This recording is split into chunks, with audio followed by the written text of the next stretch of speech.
이기적 떡 제조 기능사 떡류 재료의 이해.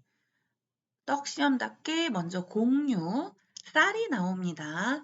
자, 쌀 종류를 한번 봐볼게요. 종류는 크게 인디카, 자포니카, 자바니카 이렇게 세 가지로 나눌 수가 있는데요. 한국 사람이 가장 많이 먹는 게 이 짧은 자포니카형입니다. 짧고 단립종. 그 다음에 찰기가 있어요. 찹쌀 말고도 맵쌀도 약간의 찰기가 있죠. 근데 안남미, 자스민 라이스라고 얘기하는 인디카형 쌀들은 길이가 길고 그 다음에 찰기가 없어서 볶음밥 같은 거 하면 다 날아다녀요. 좀 더 단단하고요. 우리 입맛에는 아무래도 자포니카죠. 근데 이 중간 정도를 자바니카라고 얘기합니다. 이 자포니카와 자바니카 헷갈리지 마세요. 자, 저는 인디카형을 본 적이 없어요 하시면 포털 사이트에 자포니카, 자바니카, 뭐 인디카 이런 거 검색해 보시면 됩니다. 해봤더니 자 이렇게 길쭉길쭉해요. 자, 그쵸? 길쭉길쭉하죠? 그래서 이런 것들이 장립종 인디카형 쌀이다. 이렇게 이제 공부를 하시면 돼요. 하나씩 사진을 찾아보면서. 자, 쌀 먼저 가공을 또 한번 봐볼게요. 쌀은 이렇게 현미, 가공 방법에 따라 그 다음에 5분, 7분, 10분 도미 나눌 수 있는데 사진을 한번 봐볼게요. 자, 여기 벼예요. 벼에는 왕겨가 있어요. 이 왕겨가 제거가 되면 현미라고 해요. 현미는 그러니까 외피, 배유, 배아가 있는 거죠. 근데 이 외피를 다 벗기면 10분 도미, 백미인 거고 이거를 5%, 50% 제거를 하면 5분 도미, 70% 제거를 하면 7분 도미라고 얘기를 하는 겁니다. 그래서 어디까지 있는 게 백미이고 현미인지 아셔야 돼요. 자, 다시 넘어가 보면 그래서 현미는 왕겨층, 겉에 있는 거 다 벗긴 거. 그 다음에 오분도미는 외피를 50% 제거한 거예요. 5%가 아니라 외피가 8%예요. 그래서 8%에 50%를 제거하면 4%만 남은 거죠. 자, 그 다음에 이제 우리가 흔히 많이 먹는 백미는 다 먹긴 거예요. 그래서 이 외피나 완교층이 소화가 잘 안 되거든요. 소화가 잘 됩니다, 백미는. 자, 그다음에 밀을 한번 봐볼게요. 밀에서 가장 많이 나오는 내용들은 글루텐 얘기예요. 글루텐은 단백질인데요. 이 단백질은 글리아딘과 글루테닌이 결합된 겁니다. 물과 힘이 들어가야 글루텐이라는 게 생겨요. 글리아딘, 글루텐이 합쳐서 글루텐이 생겼다. 이렇게 공부를 해주시고 그 다음에 글루텐의 함량에 따라 강, 중, 박으로 나눌 수 있는 거예요. 글루텐이 높으면 강력분, 낮으면 박력분입니다. 글루텐이 많을수록 쫄깃쫄깃해요. 그래서 빵, 마카로니, 스파게티처럼 조금 더 단단해야 되는 거, 쫄깃해야 되는 거는 글루텐이 많은 강력분을 이용하고요. 또는 경질밀이라고 하는 밀가루를 사용을 합니다. 그리고 가장 많이 또 한국에서 쓰는 거는 칼국수, 만두피죠. 그리고 이제 쫄깃하면 안 돼. 바삭바삭해야 돼요. 그런 거는 박력분을 써요. 그래서 튀김. 케이크 안 쫄깃해요. 이렇게 부피가 크다고 또 강력분이 아니에요. 그 다음에 쿠키, 도넛. 딱딱 끊기는 맛이 있는 것들은 박력분입니다. 그래서 강력분은 어떤 음식을 만들 때 쓰는가, 박력분은 어떤 빵을 만들 때, 어떤 쿠키, 어떤 음식을 만들 때 쓰는가, 이런 거 아셔야 됩니다. 자, 보리 보겠습니다. 보리는 쌀, 밀, 옥수수와 함께 4대 작물입니다. 이렇게 4가지 4대 작물. 시험 때 다음 중 3개 다 4대 작물이 아닌 것은 이러면서 뭐 중간에 팥, 뭐 이렇게 나올 수도 있겠죠. 자, 그리고 3대 작물도 있어요. 3대 작물은 여기서 뭐를 빼야 되냐면 보리를 빼세요. 보리를 빼면 쌀, 밀, 옥수수는 3대 작물입니다. 자, 일단 보리의 특징을 보는 거니까 자, 보리에는요, 식이섬유, 비타민, 단백질이 풍부해요. 자, 필수 아미노산인 트립토판, 라이신은 근데 적은 편입니다. 이 트립토판, 라이신이 필수 아미노산인데요. 이런 게 적어서 다른 걸로 단백질로 대체를 해야 된다는 거죠. 자, 보리의 가공 방법에 따라 이렇게 4가지를 나눌 수가 있는데요. 깨끗하게 껍질을 벗기면 정맥, 그 다음에 나눴다고 할맥, 2등분한 거예요. 눌렀다고 암맥 기계로 누른 거. 그 다음에 저희가 그 식혜 같은 거 먹을 때 엿기름 쓰잖아요. 그 엿기름이 보리로 만든 거예요. 곡류 발화시켜서 만든 거. 맥주, 주정, 물엿 만들 때에도 이 엿기름이 많이 쓰입니다. 자, 다음 페이지 전분의 구조 보겠습니다. 전분의 구조는 대부분 탄수화물인데요. 자, 맵쌀. 맵쌀은 아밀로스 20%, 아밀로펙틴 80%. 자, 여기 맵쌀이에요. 그 다음에 찹쌀은요. 대부분 아밀로펙틴이에요. 그래서 거의 시험에서는 99%, 100%라고 아마 표시가 될 거예요. 찹쌀은 아밀로펙틴이 많아서 쫄깃쫄깃한 거예요. 그 다음에 찰기가 있는 거예요. 아밀로펙틴 때문에. 이런 거를 알아두시면 실기할 때도 굉장히 도움이 돼요. 그래서 이제 한국 사람들은 맵쌀에도 찰기가 있는 걸 좀 좋아하거든요.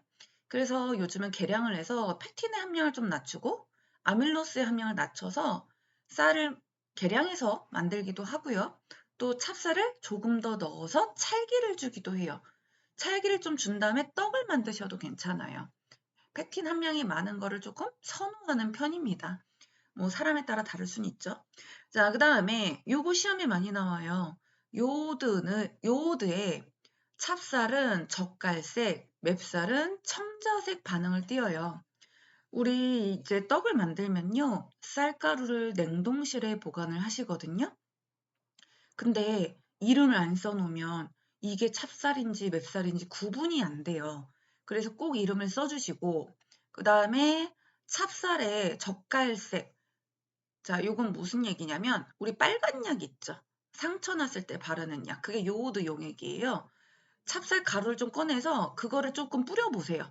그러면은 젓갈색으로 변해요. 약간 갈색을 띄어요. 근데 맵쌀에다가 요오드 용액을 뿌리면 보라색, 약간 청자색이라고도 얘기를 하는데 그렇게 색을 띱니다. 저도 구분이 안 돼가지고 쌀가루를 다 꺼내서 이 용액을 조금씩 뿌려본 적이 있어요. 그래서 혹시 구분이 안 되시면 요오드 용액을 뿌려본다든가 물을 넣어서 한번 지져서 찰기가 있는 게 찹쌀이구나 이렇게 구분하신다거나 할 수가 있습니다. 요거 색깔 외우셔야 돼요. 시험에 나옵니다. 자, 그 다음에 그럼 아밀로스는 뭐고 아밀로펙틴은 뭐냐면 자, 글루코즈라고 나오죠? 글루코스? 글루코스가 뭐예요? 포도당입니다. 아직 모르시는 분들 있을 거예요. 뒤에 얘기 나와요. 글루코스는 포도당, 단당류인데요. 그게 500에서 2000개로 연결돼 있어요. 자, 이렇게 뭐 동글동글하다고 해볼게요. 이 포도당이. 그래서 이게 이런 식으로 500, 2000개가 알파 1사 결합해서 이렇게 일직선으로 쭉 연결된 게 아밀로스예요. 그러니 직세 구조라고 얘기하는 거죠. 아밀로펙틴은 수십만 개예요. 왜냐면 1사 결합도 하는데 이렇게 중간중간 16 결합도 해갖고요. 중간에 이렇게 계속 가지를 쳐요. 그래서 되게 복잡하게 연결이 돼 있습니다. 그래서 일렬로 돼 있으면 아밀로스, 이렇게 가지치기로 돼 있으면은 요거는 아밀로펙틴. 그래서 끈기 있는 성질이 있다라고 공부하시면 되겠습니다. 그 다음에 이제 섹션 3. 자, 여기에도 이제 쌀과 관련된 내용들이 많이 나오죠. 다 시험에 나오는 내용들 계속 나오네요. 자, 호화, 노화. 이런 거 구분할 줄 아셔야 돼요. 정말 호화를 간단하게 설명하면요. 쌀이나 밥이 되는 과정. 쌀이 밥이나 떡이 되는 과정입니다. 네, 제가 이거 컴퓨터를 하면서 또 이제 막 설명을 하니까 조금 능숙하지 않아서 말이 살짝 꼬였어요. 자, 생쌀이요. 밥이나 떡이 되는 과정을 호화라고 얘기합니다. 자, 이렇게 나와 있죠? 이걸 이제 자세하게 풀어놓은 거예요. 날 것이 전분 상태를 베타 전분이라고 얘기하는데, 그러니까 완전 생쌀은 베타라고 얘기하는 거야. 피 아니에요? 베타. 근데 이제 우리가 여기다 밥을 할 거예요. 생쌀을. 그러면 일단 씻어서 물을 집어넣고 가열을 하겠죠. 자, 가열을 하면은 그 물이 쌀로 들어간단 말이에요. 그냥 들어가나요? 분자에 금이 생기면서 물이 쏙 들어가는 거예요. 그러면은 생쌀이 불어나요. 팽윤되고 커지죠. 그 다음에 점성이 생기죠. 찰기가 생기죠. 점성이 높은 반투명의 콜로이드 상태가 되는데 이것을 호화라고 얘기합니다. 그래서 호화라는 거는 밥이 됐다, 떡이 됐다라는 겁니다. 자, 그러면 호화가 잘 되려면 어떻게 해야 되냐? 밥이나 떡이 잘 되려면 어떻게 해야 되냐? 낮은 온도로 하는 것보다 높은 온도로 하면 당연히 밥이나 떡이 잘 되죠. 그래서 저희가 떡 할 때요. 강불로 계속해요. 나중에 불을 줄여서 뜸을 들이는 거지. 그리고 도정률이 클수록 이거는 현미보다 백미가 훨씬 더 밥이 잘 됩니다. 현미떡보다 백미떡이 떡이 잘 돼요. 도정률이 클수록 호화가 더 잘 되고요. 물에 많이 담글수록 호화가 잘 돼요. 그래서 우리가 이제 보통 떡을 할 때도 쌀가루를 뭐 4시간 불리시는 분도 있지만 오랜 시간 불릴수록 호화가 훨씬 더 잘 됩니다.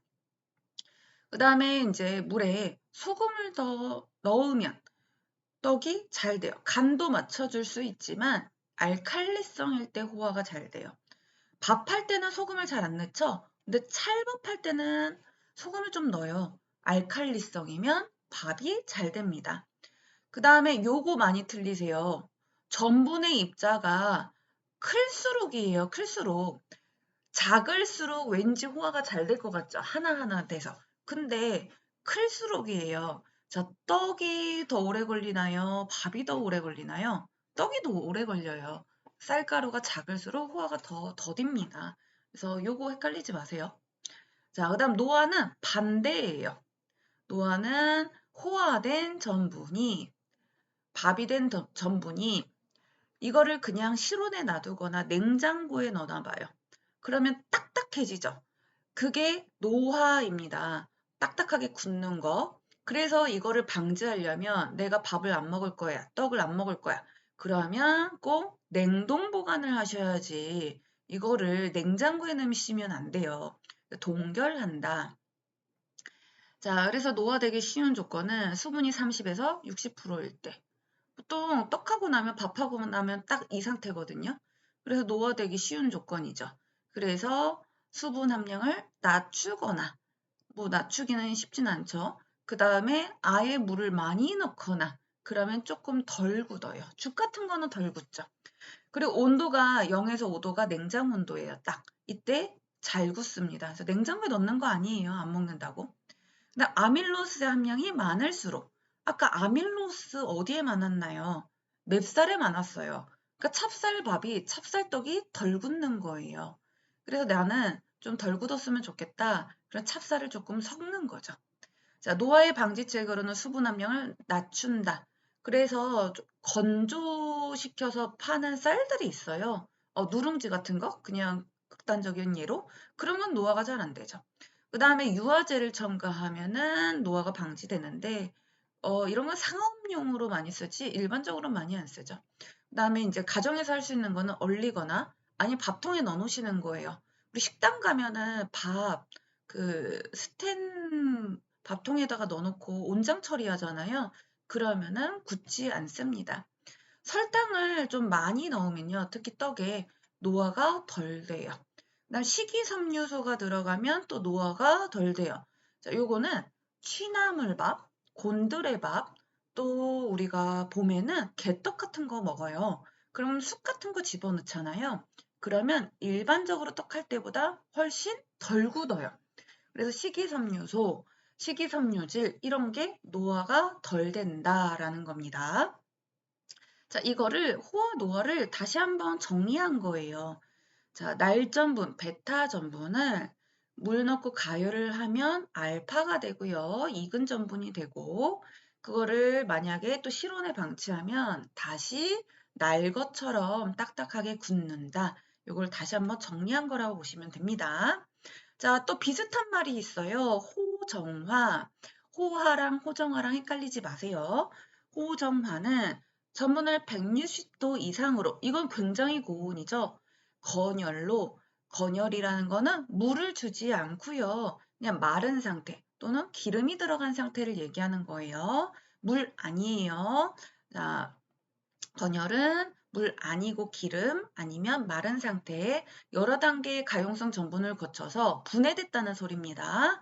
그렇게 해서 나온 음식을 보면 이해될 거예요. 자, 뻥튀기. 어릴 때 뻥튀기 만드는 거 경험이 있으신 분들은요. 날쌀 집어넣어서 아저씨가 막 기계 돌리잖아요. 그러면은 거기서 뻥이요 하면서 그 압력에 의해서 얘네들이 하얗게 변한단 말이에요. 압력을 주니까 온도가 높아져서 그렇게 분해되어 나오는 거고, 그러니 물에 잘 넣고 오래 저장할 수가 있는 겁니다. 미숫가루. 이거는 곡식을 마른 상태로 볶아요. 그리고 갈아요. 그러니까 볶으면서 이게 높은 온도가 되거든요. 그래서 이거는 호정화라고 얘기할 수 있고, 팝콘 같은 거는 버터나 마가린을 넣고 우리 뚜껑 딱 닫아 놓죠. 물 안 들어가잖아요. 그렇게 해서 하얀 형태로도 변하죠. 자, 이게 다 호정화예요. 강냉이도 모뻥튀기에 해당되는 것들이고요. 그래서 이렇게 160도, 건열 이런 얘기 나오면 호정화입니다. 자, 당화. 당화는 뭐냐 하면 또 전분에 묽은 산을 넣고 가열해서 최적 온도를 맞춰주면 포도당으로 가수분해된대요. 전분이 분해되면 포도당이 되는 거거든요. 최종 분해 산물이. 이게 계속 분해가 된 거예요. 자, 식혜. 자, 식혜 우리 엿기름 넣어서 만들잖아요.